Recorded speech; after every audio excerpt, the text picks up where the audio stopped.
Right, you filth, we're learning about the Krysa. So, the human body produces bone, blood, flesh and skin. It also produces other things, but my normal pills are telling me not to mention them.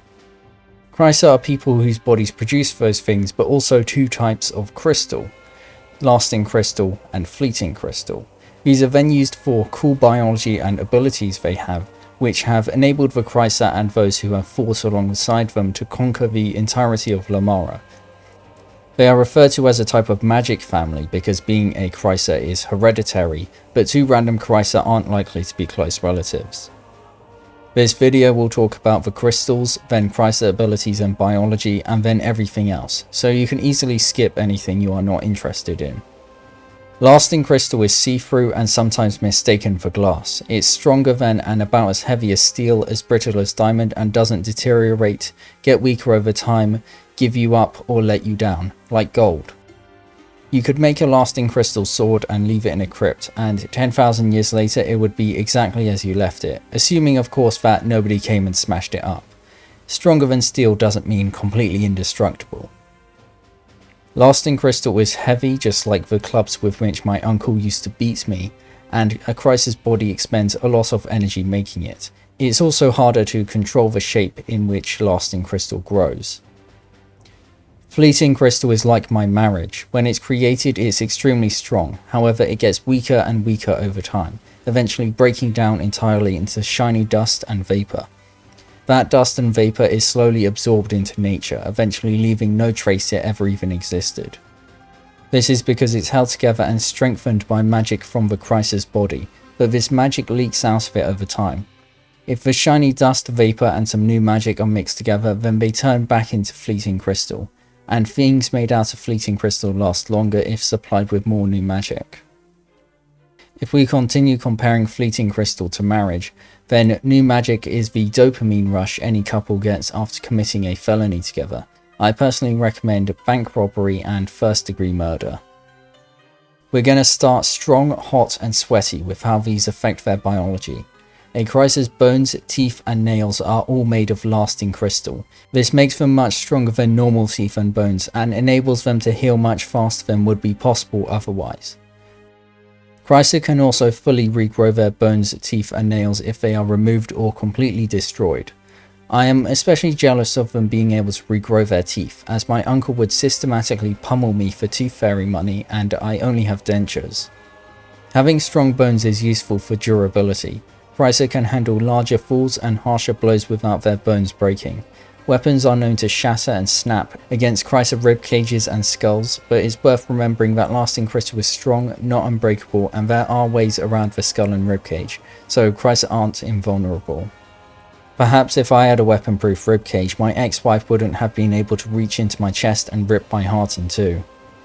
Having strong, regrowable teeth is useful for biting through and chewing up strong materials that normal humans struggle with, like bone, raw meat, animal hides, and tough plant matter like bark, nuts, roots, and certain types of wood. As it happens, Krysa need more food to survive than normal humans, so having extra options is helpful for not starving to death. My pet electric eel starved to death because I tried to feed it nothing but batteries. Fleeting crystal is used for the hardening and unhardening of body parts. For example, a Krysa might harden their belly into crystal if they see that that is where you are trying to stab them, their fingers if they are trying to climb a rough rock wall, or their fists when using them as tools of assault and battery. The process of hardening and unhardening is damaging to cells, and cells that are hardened can't carry out their functions. So to stop this ability from harming them, Krysa are limited to hardening their skin, fat, joints and skeletal muscles. Skeletal muscles are those that you use for movement and can consciously control, like the ones you should be using to beat up IRS agents. Skeletal muscles also take up 30 to 40% of your body mass. The fact that fleeting crystal leaks magic before turning into dust and vapor still applies, but the Krysa's body recycles these to turn into fleeting crystal again later. Well-trained Krysa are able to harden body parts as quickly as they think to do it, but less experienced Krysa might take a little bit longer. The last major ability of the Krysa is their most significant and is technically two nearly identical abilities, but potato tomato defenestration makes people go splatto. Krysa are able to grow both fleeting crystal and lasting crystal from their skin and control the shape of the crystal they grow. They detach what they grow from themselves at will, but also keep things attached if they feel like it or it serves them to do so, such as to grow claws or spikes out of their body. Doing this with fleeting crystal doesn't cost much energy, but doing it with lasting crystal does. Because of this, lasting crystal is typically used to make items that will last a long time, likely continuing to exist long after a Krysa's grandchildren are dead and buried. It also takes more time to grow things from lasting crystal than from fleeting crystal. Fleeting crystal, on the other hand, is typically used for combat, emergency situations, and solving problems without creating permanent souvenirs and needlessly burning through energy.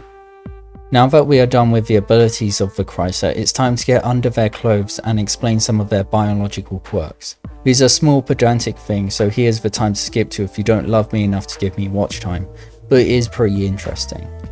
When a Krysa is afraid, tiny bits of their skin randomly harden and small bits will sometimes break off, like shiny dandruff but for the whole body. This happens because the cells in their skin are priming themselves to harden or grow crystal armor or spikes. It is technically possible for a Krysa to stop this at will, but it requires concentration, and using psychological tricks to reduce one's feeling of fear is usually more effective. As a kid, my response to fear of spiders was to catch, cook and eat multiple spiders, and by doing that I taught myself that I was above them in the food chain, not the other way around. Krysa will often wear clothing that is white or that crystal dandruff won't stick to in order to make it less obvious if they get the dandruff. Being a Krysa is hereditary, like eye colour, skin colour, or being born with a cartoonishly large nose. However, the genes that make someone a Krysa don't play by the same rules as typical genes. Children of female Krysa are guaranteed to be Krysa, whereas male Krysa can only create Krysa children by having them with female Krysa. Both male and female Krysa can have children with normal humans. In fact, Krysa naturally find normal humans more attractive than other Krysa. Being a Krysa is also like being a cannibal, in that you either are one or you are not. There is no such thing as a half Krysa. Both male and female Krysa often have difficulties making children, which might be part of why they evolved a reduced attraction to one another. Krysa getting with normal humans results in more Krysa. Most Krysa can easily pass as normal humans, but being a Krysa does have some effects on appearance. Lasting crystal bones tend to grow slightly longer than normal ones, so Krysa tend to be a few inches taller than they would be as normal humans. There are exceptions and even rare reversals of it, so Krysa can still be dwarf-pilled short kings, but it's very rare. Traces of crystal in their skin also make them look paler, but if a Krysa really wants to tan, they can set up a light concentrating crystal contraption to blast themselves with sunlight, which sounds silly, but a lot of them actually do this. Krysa hair has traces of lasting crystal in it, which make it much stronger than normal. This makes it better at protecting the Krysa's head, as it is better at absorbing shock and is harder to cut through. This does, however, come with the downside of making it harder to cut Krysa hair, and some take it as a sign that whatever deities they believe in don't want the Krysa to have short hair, so Krysa usually wear their hair long. My hair is home to a family of 12 mice. Krysa don't start being able to grow crystals out of themselves until they're around 7 years old, though some start as early as 4 and others as late as 12. And even then the amount they can produce remains small until they hit puberty, at which point it exponentially grows until adulthood. This is likely a defense against humanity's second worst enemy, its own stupidity, as otherwise there would be far more cases of Krysa infants accidentally impaling themselves on crystal spikes of their own making. Humanity's first worst enemy is the French. Analysis of ancient Krysa skeletons suggests that the average age at which Krysa first obtained their abilities has been increasing over time. This is probably natural selection in action, as older children are less likely to have fatal accidents while using and testing out their abilities. Some Krysa are able to harden parts of the lenses inside of their eyes to mess with how they bend light. This can be used to enhance their vision, but most Krysa aren't actually skilled enough for that, and so instead they mess with it to use it like a toy, distorting their vision in funny ways to entertain themselves, such as giving themselves fly vision, in which they see lots of whatever's in front of them, or blurring and unblurring things in funny ways. Krysa are people, and as such most of them do use their abilities for fun. If I were a Krysa, I would grow crystal into the locks of doors to open them, and use this to be even more of a criminal than I already am. Now that Krysa biology has been spoken for, we must address an important issue. They do, in fact, live in a society. The society in question is located in a country called Lamara. Lamara is located near to the centre of the known world. It is almost entirely surrounded by water except for a land bridge linking it to the endless continent. Lamara is special in that it's actually a nice place to live for normal humans. Other parts of the known world are often home to things that make them difficult or impossible places to live in, like extreme temperatures, radiation, poisonous air, complete lack of anything to eat or drink, the laws of physics not working properly, horrific diseases, creatures of French descent, and among even more things, predators that seem to have been handcrafted from meth, steroids, and nightmare fuel. Historically, this has made Lamara a target for settlers and invaders, both by sea and land. It's largely because of this inward flow of different peoples that Lamara is genetically varied and has many types of people, with the Krysa just being one among many who have cool abilities making them suited to fighting dangerous creatures, and who therefore probably weren't involved in the known world's safest, most free of dangerous creatures country.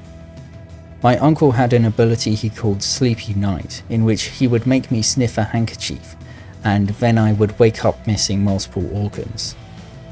Currently, Lamara is ruled by a single empire, the Lamaran Unity. This empire places people with hereditary abilities above those without, giving them extra rights, privileges, and protections, as well as legally enforcing a religion that claims that magic people are demigods. That said, these benefits do come with extra obligations and restrictions. A typical person with abilities is taken care of, but doesn't have much freedom. Most common is that children with hereditary abilities get extra legal protections, such as their parents not being allowed to kill them, sell them into slavery, harvest their organs, or any of the other things I do to the children I farm in my basement. Different types of people with hereditary abilities get different advantages and obligations, with Krysa getting the most of both. The Unity's ruler, called the Monarch, legally has to be a Krysa. The throne is usually inherited by a form of blood inheritance called primogeniture, but any Krysa having the throne is considered acceptable as long as the way they get there is considered honourable, such as defeating the current monarch in a duel or a civil war. Monarchs can turn down duels, or make Krysa opponents sign contracts confirming that they are not dueling for the throne, but this increases the risk that ambitious Krysa will try to start civil wars, which are very common. The majority of soldiers in the Lamaran Unity work for noble families, not the monarch, so if enough nobles are upset with the monarch, they can band together to put a different Krysa on the throne. Noble families consist largely of people with hereditary abilities, which can but usually don't include Krysa. Because of this, pretty much every Krysa alive is considered a threat to the monarch, so despite them receiving a lot of rights and privileges, they also face a lot of restrictions. Krysa risk being assassinated by the monarch and those who want them to remain in power if they raise any suspicion that they want the crown, such as by meeting with powerful people, going to certain places, complaining about the current monarch, being too popular, or walking around with a giant sign saying, "I want the crown, I want the crown, I want the crown, so I can make disagreeing with me a crime." Lasting crystal is useful for just about anything that is meant to be hard and not break, from weapons to tools to gears to machines to so much more. Krysa skilled enough in using their abilities to produce things like this are always in high demand and so generally wealthy, even if they are not part of a noble family. Krysa who aren't part of noble families are required by law to maintain their abilities and are not allowed to refuse conscription. They are also not allowed to live outside of Krysaland, which is an area surrounding Lamara's capital, unless the Crown Government gives them permission, such as if they work for the government. The majority of Krysa either aren't part of the nobility or are part of the nobility in the area surrounding Krysaland, so it's where the majority of Krysa live. If a Krysa child has started being able to grow crystal from themselves, priests will come every year to test how much crystal they can grow, how quickly they can grow it, how skilled they are at controlling its shape, how good they are at using their abilities in combat, and their physical fitness. Children of nobles are exempt from this, like rich young men were from Vietnam. Failure to pass increasingly difficult tests can result in a child being taken from their parents or caretakers to be raised in a military school, where they are required to train each day. They are only returned to their parents if they pass their tests. Abuse and neglect of children in these military schools is common, sometimes resulting in the children there dying. Terrifying parents into ensuring their Krysa children are competent at any cost costs less time and resources than actually setting up the schools in a way that is good at instilling competence into the students. Adult Krysa that aren't part of the nobility also need to maintain their skills, but instead of being sent to a military school if they fail, they are simply given a giant fine. Krysa who aren't part of the nobility can be conscripted at any time, which due to Krysa living in Krysaland means being a part of the monarch's army. Every year the monarch's government sends out blueprints for things non-noble Krysa are required to make for them. Different blueprints are sent to different Krysa depending on what the government wants and the capabilities they display during their yearly tests, with more competent Krysa having to make more things of greater complexity. The majority of things Krysa are required to make are intended for the military, such as helmets for its soldiers or gears for its massive warwolf catapults and other siege engines. However, non-military items are demanded as well, such as crystal bricks that can withstand more pressure than bricks made from normal materials and are often used in large construction projects. A lot of non-noble Krysa used to pretend to be less capable than they were during tests to reduce the amount the government demanded of them, as well as lower the odds that they would be conscripted for a war. And it's for this reason that the fine for doing poorly in tests was introduced. Krysaland, where most Krysa live, is where the empire that would become the Lamaran unity began. After a long period of being ruled by many rival Krysa families, Krysaland was united under a single monarch. The monarch started external wars of conquest, which would eventually lead to the complete conquest and subjugation of Lamara and the creation of the Lamaran unity. For these wars, many old Krysa tombs full of lasting crystal armor and weapons were broken open. Since then, lasting crystal equipment has actually been destroyed, lost and stolen faster than it can be created, so the amount of lasting crystal equipment in existence has been going down. Krysa are extremely useful in warfare. Their biggest contribution to a military is their production of near unbreakable equipment. Extremely skilled and patient Krysa can produce items with more intricacy than would be possible for someone to do with their hands. Armor and shields that nothing is likely to get through are great for not dying, and weapons that aren't likely to break when you slam them into your enemy's head and teabag their corpse are great for killing opponents. Skilled Krysa are dangerous in battle by themselves, which is why there is interest in using them as soldiers rather than only as equipment producers. On top of being able to make any armor or weapons they need at a moment's notice, they can grow crystal extensions of their bodies. A typical Krysa soldier can grow a 2-meter crystal spike out of themselves in the blink of an eye to skewer an opponent. The laws of physics do still exist, so a Krysa using the skewering spike method needs to use a solid stance if they want the spike to deal serious harm.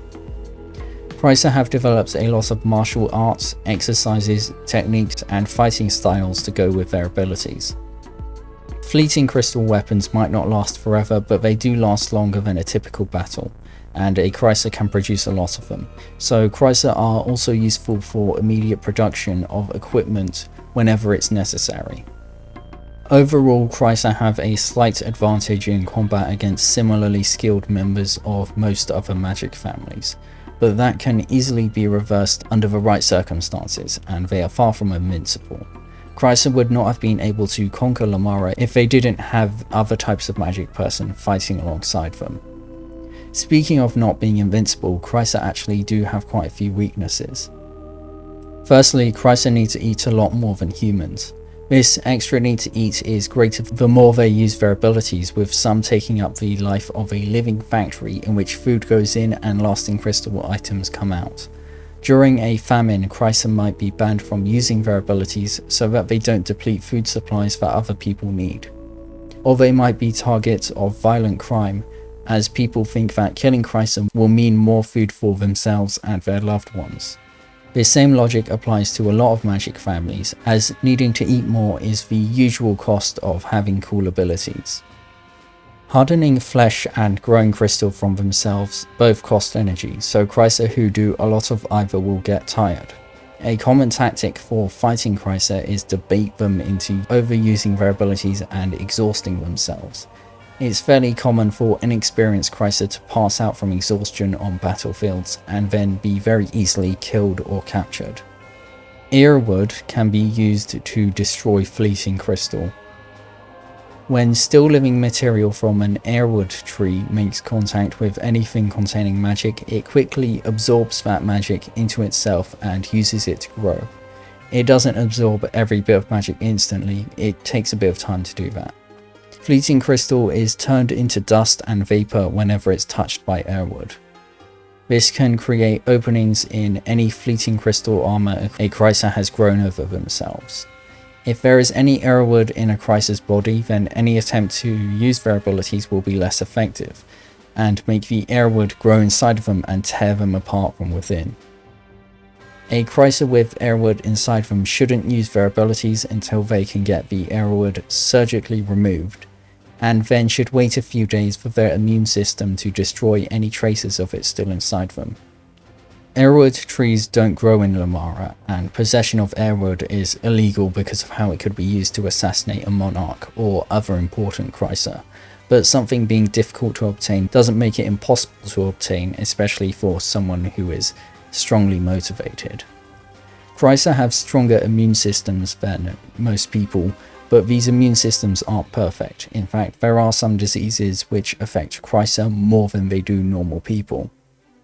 Krysa can't grow crystal out of skin that is burnt, and can only grow crystal out of their skin specifically, not exposed flesh. Krysa heal several times faster and more thoroughly than normal humans, but will still need at least a few days to recover from burnt skin. Both types of Krysa crystal are good conductors of heat, so a Krysa covered in crystal can be burnt by heating up that crystal. Brigilds, people who can shoot fire out of their bodies, are very dangerous for Krysa. Krysa bones being heavier than normal human bones means that Krysa themselves are heavier than normal humans. This makes it easier for them to get tired from physical activities, especially walking uphill, swimming, climbing, or dancing on the graves of their enemies. A Krysa's heart, brain, and other vital organs are no less delicate than those of a normal human.